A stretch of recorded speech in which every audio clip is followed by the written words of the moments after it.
En prélude à la 6e et dernière mission du CAP et du bureau de Noé à la Cour de justice de la CEMAC en N'Djamena au Tchad dans les tout prochains jours, plus de 500 épargnants de la défunte microfinance BR Sarl se sont réunis le week-end au Koulé au siège du Congrès des agents publics, parapublics et privés de l'État pour la signature d'un protocole d'accord.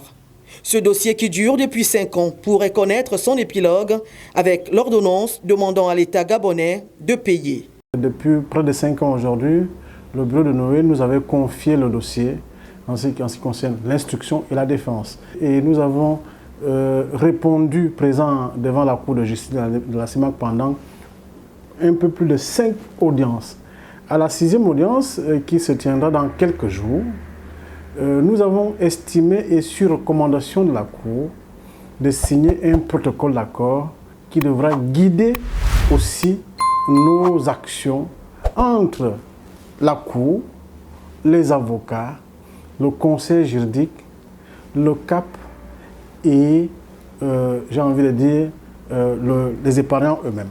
Le CAP exige de la Cour de justice de N'Djamena la condamnation de l'État gabonais, la COBAC et le CNEF, le Comité économique et financier, au paiement de la somme de 32 766 223 605 francs CFA à titre principal en compensation des pertes et 17 milliards au titre des dommages et intérêts. Nous comprenons désormais que c'est l'État qui était fortement impliqué, c'est l'État lui-même qui était impliqué, parce que c'est cet État qui a volé l'argent de BR Sarl et nous disons ce n'est que justice faite si nous venons à condamner l'État au niveau de la Cour de justice de la CEMAC.